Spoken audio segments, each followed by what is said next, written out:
Chapter 14. The sound was too soft and too sad to be startling. "Hello?" Pravana called out, not too loudly. It was too dark to see where the woman was sitting. Pravana rummaged around on her tray until she found a box of the matches she sold with the cigarettes. She struck one up and the light flared. She held the flame out in front of her, looking for the crying woman. It took 3 matches before she saw the figure huddled against the nearby wall. She kept striking matches so she could see as she made her way over to the woman. "What's your name?" Pravana asked. The woman kept crying. "I'll tell you my name then. It's Pravana. I should tell you that my name is Kashim because I'm pretending to be a boy. I'm dressed like a boy so that I can earn some money, but I'm really a girl. So now you know my secret." The woman said nothing. Pravana glanced out the door. It was getting late. If she was going to be home before curfew, she'd have to leave now. "Come with me," Pravana said.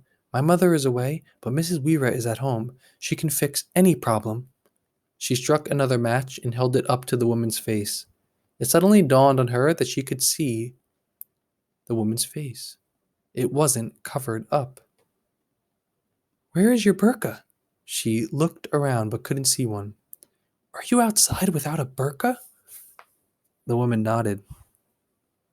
"What are you doing outside without a burqa? You could get in a lot of trouble for that." The woman just shook her head.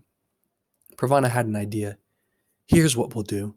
I'll go home and borrow Mrs. Weaver's burqa and bring it back to you. Then we'll go back to my place together. All right?" Pravana started to stand up, but the woman grabbed onto her arm. Again, Pravana looked out the door at the coming night. "I have to let Miss Weira know where I am. She's fine with me being out during the day, but if I'm not back at night, she'll be worried." Still, the woman did not let go. Pravana didn't know what to do. She couldn't stay in the building all night, but this frightened woman clearly did not want to be left alone. Groping in the dark for her tray, she found 2 little bags of dried fruits and nuts. "Here," she said, handing one to the woman. "We'll think better if we eat." The woman downed the fruit and nuts in almost one swallow. "You must be starving," Pravana said, passing her another bag. Pravana chewed and thought and finally decided what to do. "This is the best suggestion I have," she said. "If you have a better idea, let me know. Otherwise, this is what we'll do. We'll wait until it gets very, very dark. Then we'll head back to my place together. Do you have a chador?" The woman shook her head. Pravana wished she had her patu, but it was summer, so she had left it at home. "Do you agree?" Pravana asked. The woman nodded. "Good. I think we should move closer to the door. That way, when it's time, we can see our way out to the street without lighting a match. I don't want to draw any attention to us." With a bit of gentle pulling, Pravana got the woman to her feet. Carefully, they made their way to a spot just inside the door, but still hidden from the view of anyone passing by. They waited in silence for the night to fall. Kabul was a dark city at night. It had been under curfew for more than 20 years. Many of the streetlights had been knocked out by bombs, and many of those still standing did not work. Kabul was the hot spot of Central Asia, Pravana's mother and father used to say. We used to walk down the streets at midnight eating ice cream. Earlier in the evening, we would browse through bookshops and record stores. It was a city of lights, progress, and excitement. Pravana could not even imagine what it had looked like then. Before long, it was as dark as it would get. "Stay right with me," Pravana said. Although she needn't have bothered, the woman was gripping her hand tightly. "It's not far, but I don't know how long it will take us tonight. Don't worry." She smiled, pretending to be brave. She knew it was too dark in the doorway for the woman to see her smile, but it made Pravana feel better. "I'm Malali, leading the troops through enemy territory," she murmured to herself. That helped too, although it was hard to feel like a battle heroine with a cigarette tray hanging around her neck. The narrow, winding streets of the marketplace were very different in the dark. Pravana could hear their footsteps echo along the narrow corridors. She was about to tell the women to walk more softly. The Taliban had made it a crime for women to make noise when they walked, but she changed her mind. If the Taliban caught them out against after curfew, and with the women without a burqa or a head covering at all, the noise they were making would be the least of their problems. Pravana remembered the scene in the stadium. She didn't want to know what the Taliban would do to her and her companion. Pravana saw headlights approach and pulled the woman into another doorway until the truck filled with soldiers moved on down the street. Several times they almost tripped on the uneven pavement. For one long, heart-stopping minute, Pravana thought she was lost. Finally, she got her bearings, and they kept moving. When they got to Pravana Street, she started to run, and she pulled the woman along with her. She was so scared by this point, she thought if she didn't get home right away, she would collapse. "Oh, you're back!" Miss Weira was so relieved. She hugged both Pravana and the woman before she realized what she was doing. "You've brought someone with you. You are very welcome here, my dear." She took a critical look at the woman. "Pravana, didn't bring her through the streets. Pravana, you didn't bring her through the streets like that, with no burqa." Pravana explained what had happened. "I think she's in trouble," she said. Mrs. Weira didn't hesitate. She put her arm around the woman. "We'll get the details later. There's warm water for you to wash in and hot food for supper.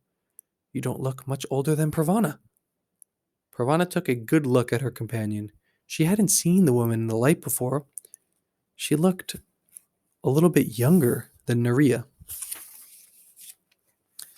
"Fetch me some clean clothes," Mrs. Weira told Pravana. Pravana took a shalwar kameez of mother's out of the cupboard, and Mrs. Weira took the young woman into the washroom and closed the door. Pravana restocked her tray for the next day, then spread the meal cloth out on the floor. By the time she had put out the naan and the cups for tea, Mrs. Weira emerged from the washroom with their guest. Dressed in mother's clean clothes, her hair washed and pulled back, the woman looked less scared and more tired.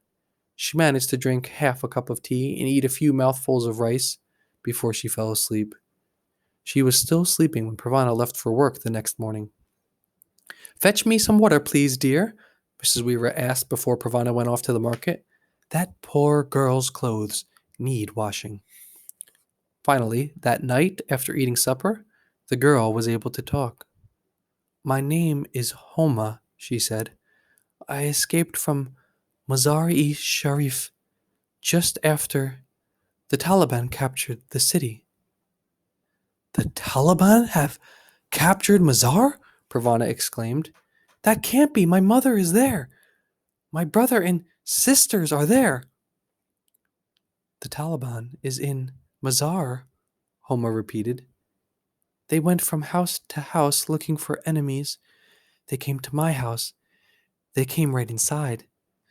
They grabbed my father and my brother and took them outside. They shot them right in the street. My mother started hitting them, and they shot her too. I ran back inside and hid in a closet. I was there for a long, long time. I thought they would kill me too, but they were finished killing people at my house, and they were busy killing at other houses. Finally, I left the closet and went downstairs. There were bodies all over the street. Some soldiers drove by in a truck. They forbade us to move the bodies of our families or even cover them up. They said we must stay inside. I was so scared they would come back for me. When it got dark, I ran outside. I ran from the building, looking out for the soldiers. There were bodies everywhere. The wild dogs had started eating some of the bodies, so there were pieces of people on the sidewalks and in the streets. I even saw a dog carrying a person's arm in its mouth. I couldn't face anything else. There was a truck stopped on the street. Its motor was running. I jumped into the back and hid among the bundles. Wherever the truck was going, it couldn't be worse than where I was. We traveled a long, Long time. When I finally got out, I was in Kabul. I went from the truck to the building where Pravana found me. Homa started to cry. I, I just left them there. I left my mother and my father and my brother lying in the street for the dogs to eat. Mrs. Weira put her arms around Homa, but the girl could not be comforted. She cried until she collapsed into an exhausted sleep. Pravana couldn't move. She couldn't speak. All she could do was picture her mother, sisters, and brother dead in the streets of a strange city. There's no evidence your family is hurt, Pravana, Mrs. Weira said. Your mother is a smart, strong woman, and so is Naria. We must believe they are alive. We must not give up hope. Pravana was fresh out of hope. She did what her mother had done. She crawled into the tow shack, covered herself with a quilt, and resolved to stay there forever. For 2 days she stayed on the tow shack. This is what the women in our family do when we're sad, she said to Mrs. Weira. They don't stay there forever, Mrs. Weira said. They get up again and they fight back. Pravana didn't answer. She didn't want to get up again. She was tired of fighting back. Mrs. Weira was gentle with her at first, but she had her hands full with Homa and her grandchild. Late in the afternoon of the second day, Shozia showed up at Pravana's door. I'm very glad to see you, Mrs. Weira said, nodding toward Pravana. They went out onto the landing to speak for a moment, out of Pravana's earshot. Then they came back in, and after fetching a couple of buckets of water, Shozia sat down on the tow shack beside Pravana. She talked about ordinary things for a while, how her sales had been, people she'd seen in the market, conversations she had with some of the other T-boys and other working boys. Finally, she said, I don't like working alone. The marketplace isn't the same when you're not there. Won't you come back? Put to her like that, Pravana knew she could not refuse. She'd known all along that she would have to get up. She wasn't really about to stay on that tow shack until she died. Part of her wanted to slip away from everything, but another part wanted to get up and stay alive and continue to be Shauzia's friend. With a little prodding from Shauzia, that was the part that won. Pravana got out of the bed and carried on as before. She did her work in the market, fetched water, listened to Mrs. Weira's stories, and got to know Homa. She did all these things because she didn't know what else to do. But she moved through her days as though she were moving through an awful nightmare. A nightmare from which there was no release in the morning. Then, late one afternoon, Pravana came home from work to find two men gently helping her father up the steps to the apartment. He was alive. At least part of the nightmare was over.